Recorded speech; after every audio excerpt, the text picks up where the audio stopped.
ازل سے چلا آتا ہے وہ یار نبی کا، اور یاد رکھنا اس شخص کا انکار ہے انکار نبی کا، یہ عام بندہ نہیں ہے۔ ازل سے چلا آتا ہے وہ یار نبی کا، اس شخص کا انکار ہے انکار نبی کا، اور ملنا ہو اگر اس سے تو آسان پتا ہے، ملنا ہو اگر اس سے تو آسان پتا ہے۔ صدیق کا دربار ہے دربار نبی کا، ملنا ہو اگر اس سے آسان پتا ہے۔ واہ جی واہ، کیا پتا عطا فرمایا آقا نے، اللہ فرماتا ہے ملنا ہو اگر اس سے آسان پتا ہے، صدیق کا دربار ہے دربار نبی کا، اس شخص کا انکار ہے انکار نبی کا۔ اللہ پاک نے ایسی شان عطا فرمائی، الحمدللہ آج ہم جامع مسجد مہاجرین میں قبلہ استاد محترم کے زیر سایہ اور ماشاءاللہ کثیر علماء موجود ہیں، اور یہ بھی برکتوں والی گھڑیاں ہیں، اور اللہ کے پیارے محبوب کا ذکر پاک ہے، محبوب کے یار کا ذکر پاک ہے، اور یار مزار و یار غار کا ذکر پاک ہے، تو برکتیں ہی برکتیں ہیں۔ اللہ تبارک و تعالی ہماری یہ محبت بری حاضری کو قبول فرمائے، اور میلاد کے بیٹی کے اس اہتمام کو اللہ تبارک و تعالی حضور سیدنا صدیق اکبر رضی اللہ تعالی عنہ کی بارگاہ میں یہ خراج عقیدت قبول فرمائے، اور اس عقیدے سے اور یقین سے بیٹھیں کہ الحمدللہ جن کی یاد میں بیٹھے ہیں وہ جانتے بھی ہیں پہچانتے بھی ہیں۔ اور میں آپ کو صرف آغاز میں عقیدت کو بڑھانے کے لیے ایک چھوٹا سا واقعہ سنا دوں۔ بابا جی سرکار گول چوک بیٹھے ہوئے تھے، قبلہ بابا جی پیر ابو نصر مدینہ مشرف رحمۃ اللہ، صاحب پیر اسلم شاہ صاحب رحمۃ اللہ تعالی وہ بھی بیٹھے تھے۔ ایک شخص آئے، انہوں نے آ کے ایک خواب سنایا، کہتے بابا جی رات میں نے ایک خواب دیکھا ہے۔ جی بتائیں؟ وہ کہتے ہیں کہ میں دیکھ رہا ہوں کہ بہت بڑی مسجد ہے، اور وہ ساری نمازوں سے بھری پڑی ہے، اور ایسے لگ رہا ہے جیسے سارے نمازی صحابہ ہیں، اور سیدنا ابو بکر صدیق رضی اللہ تعالی عنہ مصدع امامت میں جلوہ فروز ہیں، نماز پڑھا کے بیٹھے جیسے مطلب مقتدیوں کی طرف منہ کر دیتا ہے، جیسے کہ بلاستہ محترمہ پہ بیٹھے ہیں، سیدنا ابو بکر صدیق یوں بیٹھے ہیں، اور تھوڑی تھوڑی دیر کے بعد میں یوں اٹھ کے دیکھتے ہیں دروازے کی طرف، یوں اٹھ کے دیکھتے ہیں جیسے کسی کا انتظار ہوتا ہے، جیسے کسی کا انتظار ہوتا ہے۔ تو وہ کہتے ہیں کہ ایک نے پوچھ لیا کہ امیر المومنین کس کا انتظار ہو رہا ہے؟ تو سیدنا ابو بکر صدیق رضی اللہ تعالی عنہ فرماتے ہیں سائی مار والے منظورہ بشاہ کا انتظار ہو رہا ہے۔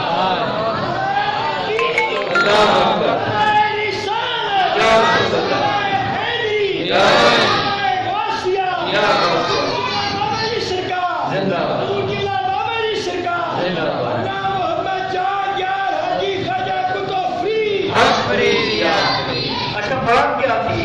وہ بات کو سمجھنے آگے، یہ تو بھی یعنی آغاز تھا، اس نے آ کے خواب سنایا، اور یہ بابا جی کے لیے بڑے اعزاز کی بات تھی کہ سیدنا ابو بکر صدیق رضی اللہ تعالیٰ عنہ بابا جی کا انتظار کر رہے ہیں، تو تھوڑی دیر کے بعد بابا جی بھی وہاں پہ آ جاتے ہیں، تو بیٹھ جاتے ہیں، اور سیدنا ابو بکر صدیق بڑا خوش ہوتے ہیں، خواب ختم ہو گیا، تو بابا جی فرمانے لگے پیر اسلم اے پتہ ہے اس خواب کی تعبیر کی ہے؟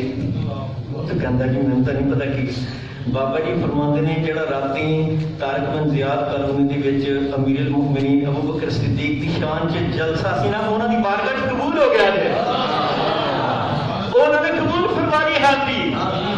اے خواب کی تعبیر، اس کا مطلب یہ ہے کہ ہم بڑے یقین جانیے خدا کی قسم بڑی قسمت والے لوگ اور مقدر والے لوگ ہیں، اور اس یقین سے بیٹھے کہ جناب ابو بکر صدیق کی بارگاہ میں خراج عقیدت پیش کر رہے ہیں، وہ ہمیں جان بھی رہے ہیں پہچان بھی رہے ہیں، ہم ان کی پہچان سے باہر نہیں ہیں، ہم انہیں سلوٹ پیش کرنے کے لیے آئے ہیں، اور دل سے انہیں جناب خراج عقیدت اور محبتیں پیش کرنے کے لیے آئے ہیں۔ اور دیکھیں ماشاءاللہ کس پیار سے ہمارے خطیب اہل سنت کے بھی پاکستان کیا سوز اور ساز ہے ماشاءاللہ۔ ہم ویسے وہ چار باتیں کر جائیں گے، اور اللہ پاک ان کی خطابت میں اور زیادہ ذوق اور سوز عطا فرمائے۔ یہ محبتیں ہیں، اس محبت سے بیٹھیں۔ گفتگو کا آغاز کے آپ میں سے علماء تو جانتے ہیں کہ علماء سے ہٹ کر میں آپ سے عرض کروں گا، دیکھیں حضرت ابوبکر صدیق رضی اللہ تعالیٰ عنہ کا نام سنتے سنتے ہمیں بچپن سے لے کے اتنے بڑے ہو گئے ہیں، آپ کا اصل نام کسی کو پتہ ہے؟ کسی کو بہت کم پتہ ہے، پتہ بھی ہوگا تو چلو رہن جو پرم رہن دینا بھی کسی ان کا اصل نام سے پتہ ہے، واقف ہی نہیں۔ ابو بکر ان کا نام نہیں ہے، ابو بکر ان کی کنیت ہے، اور صدیق ان کا نام نہیں، صدیق ان کا لقب ہے، اصل نام سے تو واقف ہی نہیں ہے کوئی، اور پتہ نہیں ویسے ان کا اصل نام ہے عبداللہ، تو کسی کو پتہ ہی نہیں۔ اور کیوں نہیں پتہ؟ شانیں ساری ابو بکر کے اندر اللہ نے رکھ دی ہیں، اور عظمتیں ساری صدیق کے اندر اللہ تعالیٰ نے رکھ دی ہیں، تو پھر سارے جانتے ہی یہ ہیں کہ وہ ابو بکر صدیق ہیں، ابو بکر صدیق ہیں، صدیق اکبر ہے، نام کو جانتا ہی نہیں۔ کیوں؟ اچھا یہ بتائیں ابو بکر کیا ہے؟ یہ اس کو کنیت بولتے ہیں، ہمارے علاقوں میں، عرب کے علاقوں میں کنیت بہت لوگ رکھتے ہیں، یہاں کم ہے۔ کنیت دو طرح رکھی جاتی ہے، ایک تو کنیت ہوتی ہے کہ اگر بیٹے کا نام ہے، جیسے ابو انس، اس کا مطلب انس کا باپ، ابو عبداللہ، عبداللہ کا باپ، ابو اکرم، اکرم کا باپ، یہ ایک کنیت ہوتی ہے۔ ایک ہوتی ہے صفت کے اعتبار سے، جیسے جس مسجد میں ہم بیٹھے ہیں، آپ کو پتا تھا کہ استاد محترم استاد ظفر اقبال خان فریدی رحمۃ اللہ تعالی علیہ، آپ کی کنیت کیا تھی؟ ابو الیسر، ابو الیسر تھی۔ یسر آپ کے بیٹے کا نام نہیں ہے، بلکہ یسر کا مطلب ہے آسانیاں بانٹنے والا، ابو الیسر آسانیاں بانٹنے والا۔ بابا جی سرکار کی کنیت کیا تھی؟ ابو نصر۔ آپ کے بیٹے کا نام نصر ہے؟ نہیں، کسی بیٹے کا نام نصر نہیں ہے۔ ابو نصر مدد والا، ابو نصر مدد والا، یہ صفت ہوتی ہے۔ اور بابا جی سرکار کو چلے آدھے منٹ میں یہ بھی بتا دوں، یہ کنیت آپ کے استاد محترم نے عطا فرمائی تھی، ابو نصر مدد والا، کیونکہ آپ عیسائیوں کے ساتھ مناظرے میں بڑے پختہ تھے۔ آپ کے استاد محترم قبلہ پیر اعظم، انہوں نے ایک مرتبہ عیسائیوں کے ساتھ مناظرہ طے ہو گیا، تو کسی نے بتایا کہ آپ کا شاگرد منظور احمد صاحب والا، اسے بلاؤ، وہ بڑا ماہر ہے عیسائیوں سے مناظرہ کرنے میں۔ اور ایسا ہی ہوا، انہوں نے بابا جی سرکار کو بلایا کہ منظور احمد آ جاؤ، اور بابا جی سرکار اپنے استاد صاحب کو حوالے نکال کر دے رہے تھے۔ مناظرہ ہو رہا تھا، چلو بھی منظور احمد یہ حوالہ، چلو بھی منظور احمد یہ حوالہ۔ استاد صاحب مناظرہ لڑ رہے تھے، بابا جی کتابیں نکال کر مدد کر رہے تھے۔ مناظرہ اللہ کے فضل سے جیت گئے، عیسائی ہار گئے، مسلمانوں کو اللہ نے فتح دی، تو استاد محترم نے خوش ہو کر بابا جی کو پھر یہ کنیت عطا فرمائی تھی، ابو نصر مدد والا۔ اور پھر یہ پختہ ہو گیا کہ ابو نصر مدد والا، پھر ہمیشہ ساری زندگی سارے لوگ ابو نصر کے نام سے پکارتے تھے۔ اب تھوڑا سا سمجھ آ گیا ہوگا کہ کچھ صفت بھی ہوتی ہے۔ ابو بکر، کیا آپ کے کسی بیٹے کا نام بکر تھا؟ آپ کو کیوں ابو بکر کہتے ہیں؟ آپ کے کسی بیٹے کا نام بکر نہیں، آپ کے بیٹے ہونے کی وجہ سے آپ کو بکر، ابو بکر نہیں کہا جاتا، تو پھر کیوں کہا جاتا ہے؟ بکر کا کیا معنی ہے؟ ساری لغت اٹھا کے دیکھیں، ڈکشنریز اٹھا کے دیکھیں تو بکر کے ویسے 3-4 معنی ہیں، ان میں ایک معنی ہے ہر کام میں پہل کرنے والا۔ بکر کا معنی کیا ہے؟ ہر کام میں پہل کرنے والا، یہ ہوتا ہے ابو بکر، ہر کام میں پہل کرنے والا۔ اور آپ کی ساری زندگی کو دیکھیں، سیدنا ابو بکر صدیق رضی اللہ تعالیٰ عنہ ہر موقع پر پہلے نظر آتے ہیں، پہل کرنے والے نظر آتے ہیں۔ جیسا کہ ابھی علامہ مدد صاحب نے بتایا، اسلام کے پہلے خطیب ابو بکر ہیں۔ ارے خطابت کی باری ہو تو پہلے ابو بکر ہو، جان نثاری کی باری ہو تو پہلے ابو بکر ہے، ہجرت کی باری ہو تو پہلے ابو بکر ہے، امامت کی باری ہو تو پہلے ابو بکر ہے، مال قربان کرنے کی باری ہو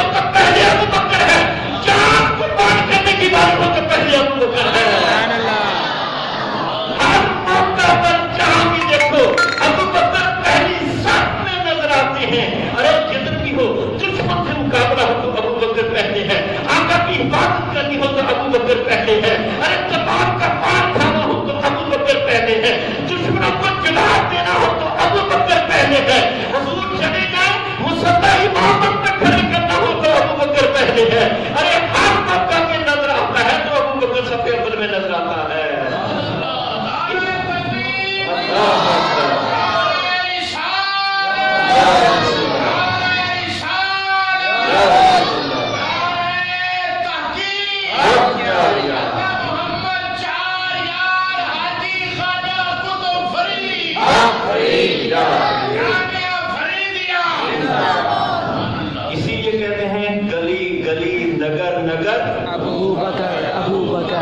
اتنا پیارا ان کی شان ہے. ذرا زور سے بولے نا, گلی گلی نگر نگر, گلی گلی نگر نگر. اور یہ ابو بکر ہے کہ ہر کام میں پہل کرنے والا, اس لیے آپ ابو بکر کہا جاتا ہے. آپ کے بکر بیٹے کا نام. اچھا, ہجرت کا ایک اور بڑا پرلطف انداز دیکھیں. آپ نے علماء سے یہ سنا ہے کہ جب تیرے میرے ایمان و جان کے والی آقا کریم علیہ السلام چلتے چلتے تھک گئے نا, ہجرت کی رات غار ثور پہ چڑھ رہے تھے, پاؤں مبارک کچھ زخمی تھوڑے سے ہو گئے, تھک گئے, تو سیدنا ابو بکر صدیق رضی اللہ تعالی عنہ نے آپ کو اپنے کندھوں پر سوار کر لیا. ہے نا, ایسے سنا ہے نا. اب جب ذرا وہ منظر کشی کریں کیسے سیدنا ابو بکر صدیق نے سرکار کو بٹھایا اور ذرا کیسے سرکار جلوہ افروز ہوئے ہوں گے. منظر دیکھیں ذرا, اللہ اکبر, قربان جائیں سیدنا ابو بکر صدیق کی شان پر. آپ ذرا دیکھیں, ہم یہاں اپنے بچوں کو جب کندھوں پہ بٹھاتے ہیں اس کی ایک ٹانگ ادھر ہوتی ہے, دوسری ٹانگ ادھر ہوتی ہے, اور اسی خودیاں لتاں میں آیا کر کے کیا پھپایا. منظر کیسے ذرا دیکھو, منظر دیکھنا ہے. لتاں میں آ کر کے جفا پایا ہوتا ہے. جڑا اتنے بیٹھا ہوتا انہیں کی کیتا ہوتا ہے, انہیں دونوں ہاتھوں سر میں پھڑیا ہوتا ہے. یہ انج ہے کہ نہیں ہے؟ بالکل یہی منظر ہے سوار ہونے کا. کیا کریم علیہ السلام جب سوار ہونے لگے ہوں گے تو ابو بکر ذرا نیچے ہو. ابو بکر نیچے ہوئے. ابو بکر تو نیچے ہوا ہے کہ اتنا اونچا کر دوں گا کہ ساری دنیا تجھے سلام کیا کرے گی.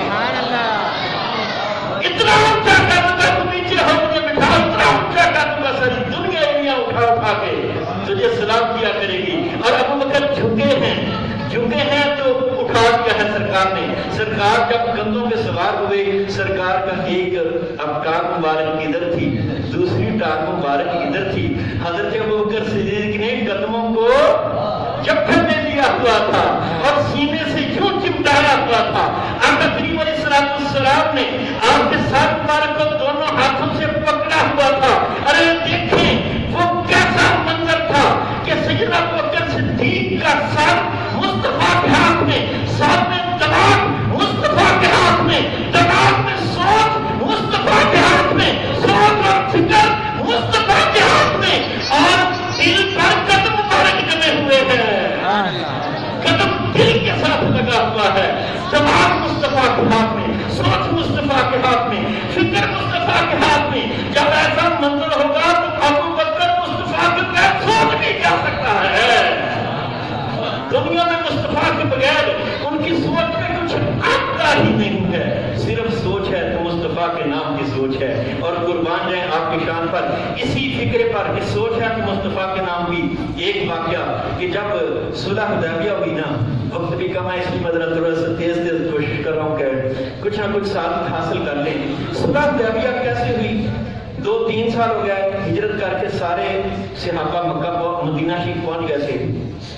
اب وہ عرض کرتے تھے یا رسول اللہ مکہ کعبہ دیکھنا ہے. کعبے سے اداس ہو گیا. وہ جو صبح رات شام دن رات ہر وقت کعبے کو اپنی آنکھوں کے سامنے دیکھتے تھے. اب 2-3 سال ہو گئے ہجرت کر کے گئے, کعبہ نظر نہیں آ رہا, اداس ہو گئے. یا رسول اللہ چلیں, یا رسول اللہ چلیے طواف کریے, یا رسول اللہ چلیے عمرہ کریے. کرتے کرتے اچھا چلتے ہیں. ایک مرتبہ آقا کریم علیہ السلام کا پروگرام بن گیا کہ چلو بھی صحابہ, اعلان ہو گیا کہ چلو بھی اعلان باندھ دو, سارے عمرہ کرنے چلتے ہیں. جب اعلان سنا نا تو سب سے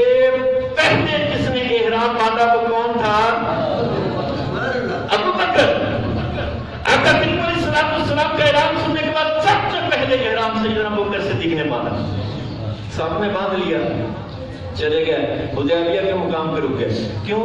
مکہ والے کہہ رہے ہیں ایسے نہیں بڑھن دینا پیچھے، نا نا نا نا ہم مسلمانوں کو آگے نہیں آنے دیں گے. اور آپ کو پتا ہے حدیبیہ کے مقام پہ خیمے لا کے حضور نبی کریم صلی اللہ علیہ وسلم نے سیدنا عثمان غنی کو سفیر بنا کے بھیجا کہ عثمان جاؤ ذرا انہوں دسو کہ اسی لڑن نہیں آئے، اسی تو عمرہ کرنا آئے ہیں.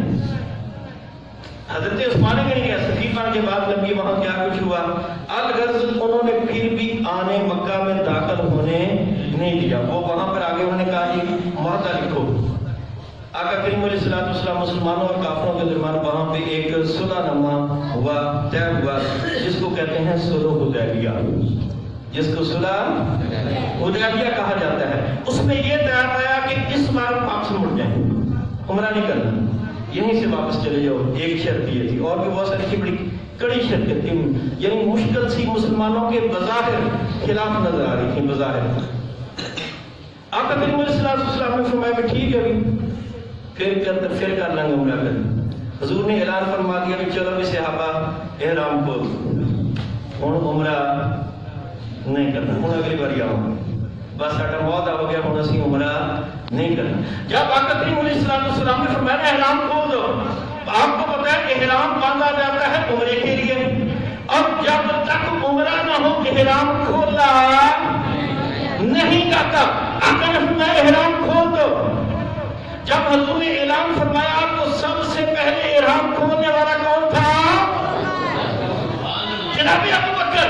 مگر عمر فاروق رضی اللہ تعالیٰ عنہ نے اعلان سنا تو احرام نہیں کھولا، بھاگے تھا کہ حضور کی بات میں یا رسول اللہ یہ کیا ہم عمرہ نہیں کریں گے؟ آپ نے فرمایا کہ نہیں. یا رسول اللہ کیوں؟ ہم احرام بند کیا ہے، کیا ہم حق پر نہیں، کیا ہم اللہ کے سچے نبی نہیں؟ حضور نے فرمایا سارا کچھ ہے ابو بکر. عمر تیری ماں تجھے روئے، سمجھ عقل و ہاتھ مار، بات ہمارا بات ہو گیا پھر کریں گے. میں نے کب کہا تھا کہ اسی سال عمرہ کرنا ہے، پھر کر لیں گے. یعنی ابو سیدنا عمر فاروق تیش میں آ گئے، یہ کیا بھائی بغیر عمرہ کیے ہم احرام کھول دیں؟ پریشان ہو گئے، بھاگے گئے سیدھے سیدنا ابو بکر صدیق کے خیمے میں. ابو بکر صدیق کے خیمے میں گیا تو کیا دیکھا کہ ابو بکر پہلے ہی احرام کھول کے بیٹھا. وہ پہلے ہی احرام کھول کے بیٹھا. وہ تو کہتے ڈرنے، وہ کہتے ابو بکر تم نے یہ کیا کیا، اتنی جلدی کی احرام کھولنے میں، ہم نے رسول اللہ کو منا دینا تھا، آپ نے یہ کیا کیا؟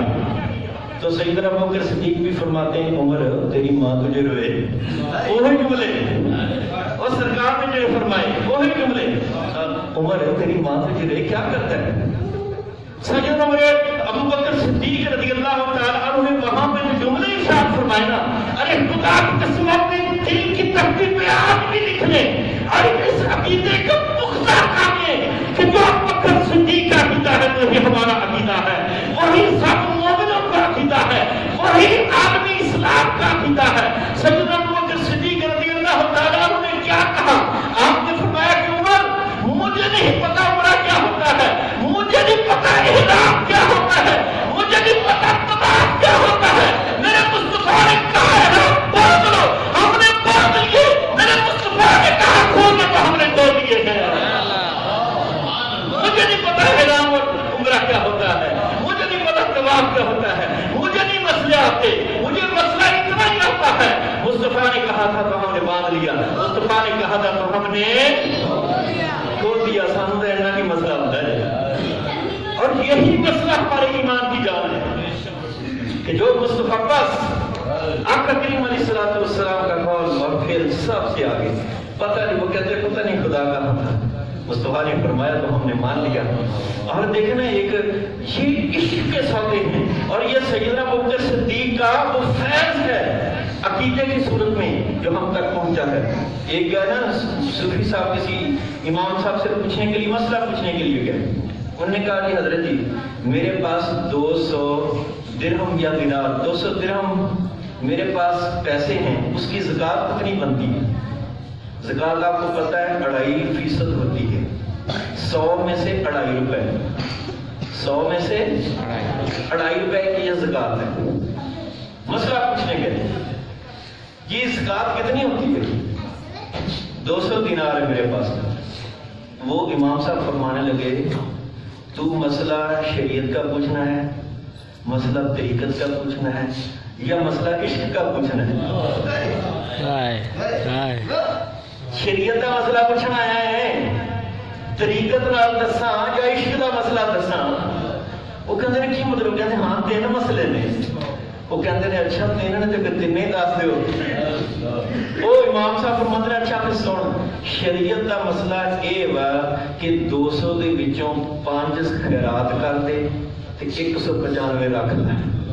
اے شریعت کا مسئلہ 2.5% بن گیا نا۔ 200 دے وچوں 5 خیرات کر دے تے 195 رکھ لے۔ کہتے ہیں طریقت یہ وا کہ 195 اللہ کی راہ دے دے تے 5 رکھ لے۔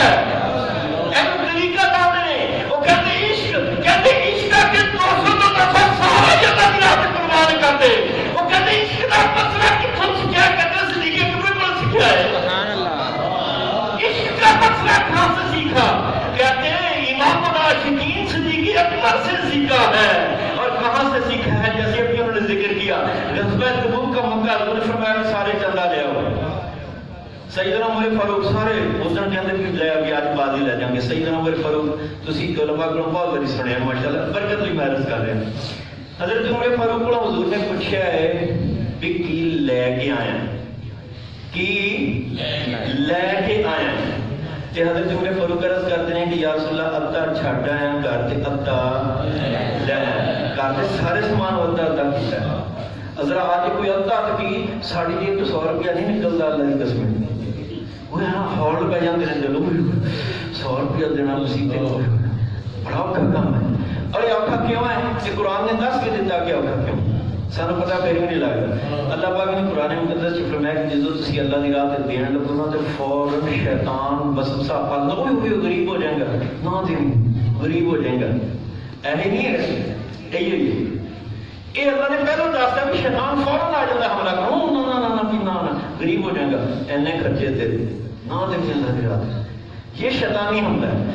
اور سیدنا عمر فاروق آدھا گھر کا سامان یا آپ حضور نے پوچھا کہ عمر کی لے کے آیا ہے، اور جدوں باری آئی پیارے صدیق دی، امام العاشقین دی، صدیق اکبر دی، حضور نے یہ نہیں پوچھا کہ صدیق کی لے کے آیا ہے، حضور نے پوچھا صدیق کر کے چھڑ کے آیا ہے۔ سماج میں فرق ہے۔ عمر کو پوچھا کی لے کے آیا، صدیق کو پوچھا کی چھڑ کے آیا۔ پتا سی بھی گھر کچھ نہیں چھڑ کے آیا، پتا سی بھی سارا ہی لے آیا۔ سیدنا صدیق اکبر رضی اللہ عنہ نے سارے گھر کا سامان سمیٹا، حضور کی بارگاہ میں پیش کر دیا، اور حضور نے پوچھا گھر کیا چھوڑ کے آئے ہو؟ اور پوچھا اس لیے تھا کہ جو جواب صدیق نے دینا ہے حضور اس کو بھی پتا تھا، حضور کو کس لیے جواب دینا ہے۔ ارے مال کی دولت لے آیا تھا، دنیا کی سب سے بڑی دولت گھر چھوڑ آئے تھے، صدیق گھر کی چھڑ کے آئے۔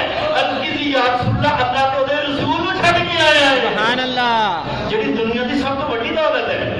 اب مال تو ایسے ختم ہو جانا ہے، وہ میں لے گھر میں سب تو بڑی دولت چھڑ کے آئے، صدیق کی چھڑ کے آئے؟ یا رسول اللہ اللہ اور اس کے رسول کو چھوڑ کے آئے، اللہ اور اس کے رسول کو چھوڑ کے آئے۔ یہ نہیں کہا ساڈے پہ کمرے اندر نہیں یا رسول اللہ سارا گھر ہی مونج کے لے آئے، اے آخر کہ انہوں نے بھی سارا گھر لے آئے؟ جدو آخیا کہ میں سارا مال لے آئے، دسو کا کوئی کتاب کٹ کے انہوں نے آخیا بھائی میں اس گھر ویلا کر رہے ہیں؟ نہیں کیا انہوں نے۔ یہ ہے عشق، یہ ہے محبت، یہ ہے سیدنا ابوبکر صدیق کا درس اور سبق اور عقیدہ۔ عرض کرتے ہیں کہ یا رسول اللہ گھر بھی اللہ اس کے رسول کو چھوڑ کے آیا ہوں۔ پتہ چلا یہ سیدنا صدیق اکبر رضی اللہ تعالیٰ عنہ کا عقیدہ ہے کہ گھر میں اگر سب سے بڑی دولت ہے تو وہ ایمان کی دولت ہے، اللہ اس کے رسول کے نام کی دولت